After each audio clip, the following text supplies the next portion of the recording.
This video is sponsored by MattHoney.net. In the Hellenistic period, the Logos was an informing voice, and all the great thinkers of Hellenistic times, Plato, Socrates, Xenophon, Thucydides, all of these people were in contact with the Logos. It was the sine qua non of Hellenistic religion, and it was a speaking and informing voice that tells you the right way to live. Well, we don't know what to make of this. And at a certain point in the evolution of the Western mind, judging by the writings of people who were contemporaneous with those times, the Logos fell silent. There was actually a date. Some of you may know the story of the fishermen pulling their nets off the Isle of Rhodes, and they heard a voice from the sky say that great Pan is dead. And this was at the change of the eon, the beginning of the age of Aquarius. It was almost as though there was something in the ancient world that has gone latent, that we can no longer touch or imagine. Gordon Wasson, who discovered with his wife Valentina the mushrooms, told a very interesting story in one of his books about how in Mazatechan, the people who are speakers of Mazatechan, when they chant what the mushroom says, they have created a special form for this, which goes like this. Zabuzz, zabuzz, zabuzz, zabuzz, tsa. This word tsa means says. Zabuzz, zabuzz, zabuzz, zabuzz, says. Da-da-da-da-da-da-da, says. I didn't know this at the time I took mushrooms the second time, and in my head I heard the mushroom speaking in English, but adding the word says to the end of the sentence. So it was almost like, this thing could speak in Mazatec, it could speak in English, but it always kept its cadence and its structure. The other thing about psilocybin and the DMT thing is that it not only is something not real unless it can be said, but the contrapositive of that is that once something can be said, it becomes almost too real. It displaces other possibilities. So we're living in a set of constructs, some architectural, some ideological, and they can be very oppressive. How do you get rid of the notion of linear time and space very easily? It's the slow work of consensus. One of the things that I feel I'm doing very consciously in these kinds of meetings is we're trying to launch and replicate memes.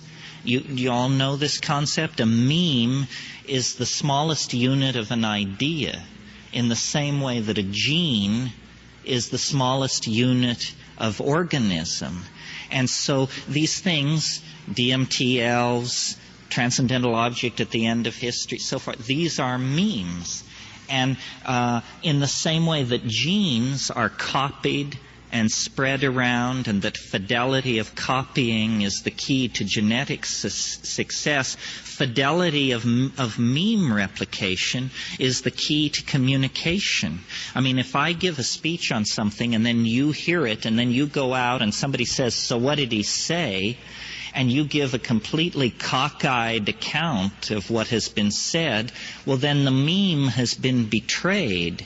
But if you can actually transfer the meme to somebody else's mind, and then they can copy it and pass it on, then the meme, it's almost as though the ideological environment were like a rainforest. Or a coral reef. Evolution is taking place. Stupid memes dumb memes have short lifetimes, and they disappear, and memes of great power are able to thrive in many intellectual and ideological niches and to make many marriages of convenience with other memes, and so they are stabilized and passed along. Somehow we have to become hip to the power of language, and instead of just willy-nilly creating linguistic structures sort of ad hoc, we need to begin to consciously engineer our linguistic intent. And then, so far in the 20th century, this has not been a program with a very happy history, because only jerks have gotten a hold of it. Nazis and people with narrow social programs. They say, we're not going to call each other Mr. and Mrs. or hey you. Everybody's going to call each other comrade. And then this will create the notion of comradeship, which to a certain degree it does. But, manipulating these things for political ends, the Jews, it was okay to put Jews in ovens because the official language for talking about Jews was that they were Untermensch, subhuman, not like us, whoever we are. So once the definition had been changed, people said, well, it's okay to mistreat Jews. They're not even really people. And this kind of thinking goes on all the time. It's called stereotyping, and it always is an easier substitute. It's a cheap substitute for clear thinking. David Brown asked me the question, what about life after death? And it was somewhat of a sidebar. The Buddhists at the folk level in India do say you cannot attain enlightenment unless your mother is dead, which is a kind of an odd notion, seeming to imply that she had to precede you into hyperspace.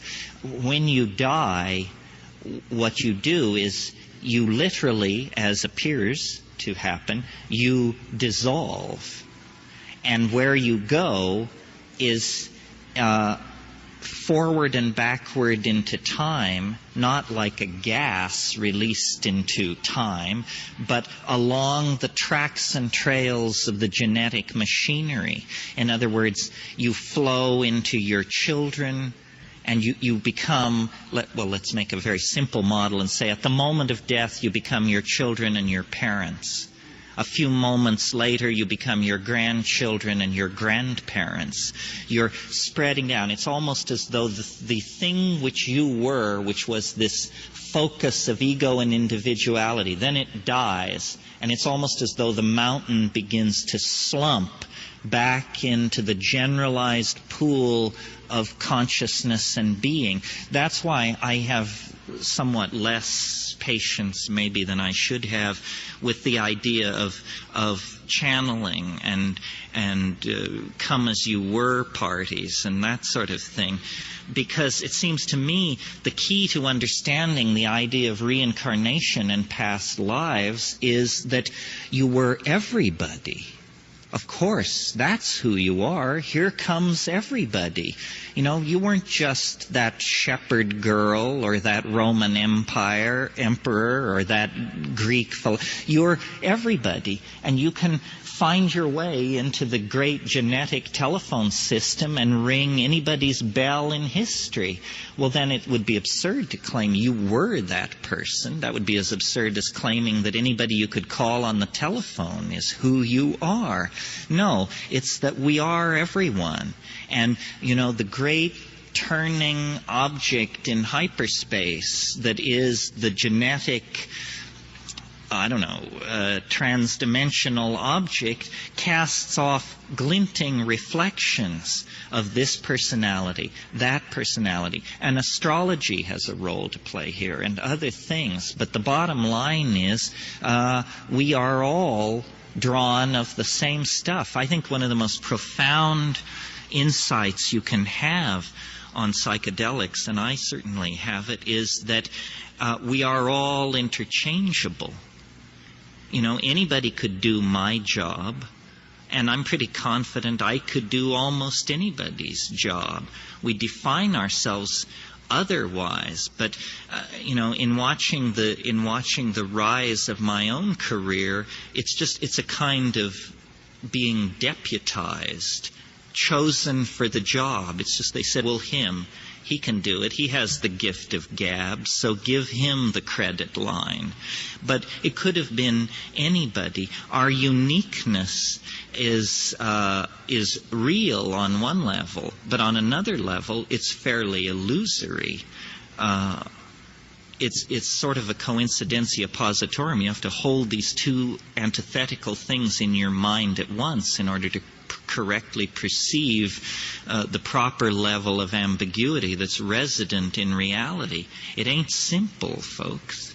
True inner being, ego, whatever. Well, I don't think we have to go back as far as the worm-like stage. I think what we have to do is we have to get out of history. History is a con game run by frightened men and their obedient stooges. We had a moment of happiness. There was a moment of completion. I guess I should explain my position on this. You see, there have always been dominance hierarchies in primates. As far back as you go, clear back to squirrel monkeys, there are what are called male dominance hierarchies. Well, so then in us, this was interrupted by psilocybin use over a period of probably a couple of 100,000 years. The psilocybin, forget that it's psychedelic for a moment. Just think of it as an inoculation against ego. And so for 200,000 years or so, it was a dietary item which suppressed this normal monkey behavior. And so then females were shared. The sexual style was orgiastic. There were no awareness of lines of male paternity, and the children belonged to the group. This was not, quote unquote, natural. The natural way is for the men to dominate, to control the females, to the old tooth and claw. But for a couple of 100,000 years, it was artificially interrupted by the presence of mushroom in the Paleolithic human diet. Well, then when, because of climatological factors and other factors that we can discuss in another meeting, the mushroom became unavailable, the old monkey behaviors reemerged only about 12,000 years ago. But in the previous 200,000 years, language had been discovered, fire, tool making, song, a whole bunch of forward leaps had been made. Well, then, when the psilocybin was withdrawn and the patterns of male dominance reasserted themselves in an environment where fire and language had been achieved, it exacerbated it. It made it much more nightmarish. It made it much more difficult to step away from. And all of history is the unhappy story of essentially our withdrawal and our agony over being unable to reach this connection back into the Gaian mind, which when we had it, we lived in Eden. We were balanced. But it faded, and history was the consequence. Now, in the last 50 years, information has arrived on our plate, lo and behold, in the final ticking of the final hour of our dilemma, that actually shows us the way back, if we but have the wisdom to understand this and then the fortitude to apply what we know. Psychoactive substances. You mean motivation to take psychedelics? Take action. To take action. Well, I think, that the psychedelic community is not yet recognized or named itself as a community. We're well behind gays and black people and all these other... We're still trying to figure out if we are a community. And if we are a community and we have a domain of action, I think where it lies, it's not that we're all supposed to become dope dealers, it's that we're all supposed to become artists, that the transformation of culture through art is the proper understanding of what you can do with psychedelics besides blow your own mind. And I really think, what we need to do is put the art pedal to the floor and understand that this is art. We are involved in some kind of enormous piece of performance art called Western civilization.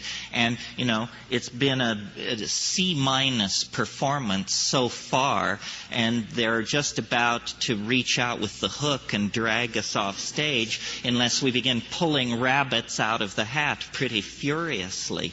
Art is poised for this, but art is ambivalent because the society is ambivalent. That's why meetings like this, where you actually hear it said, the sooner the better. The clock is ticking. This is not a test. There will not be a retry. This is the window of opportunity between the unknown and eternity. If not taken, then the entire enterprise could be lost. The whole thing, from the cave paintings at Lascaux to Whitney Houston, it could all go down the drain if we don't, act to preserve it through an act of human cognition plus courage.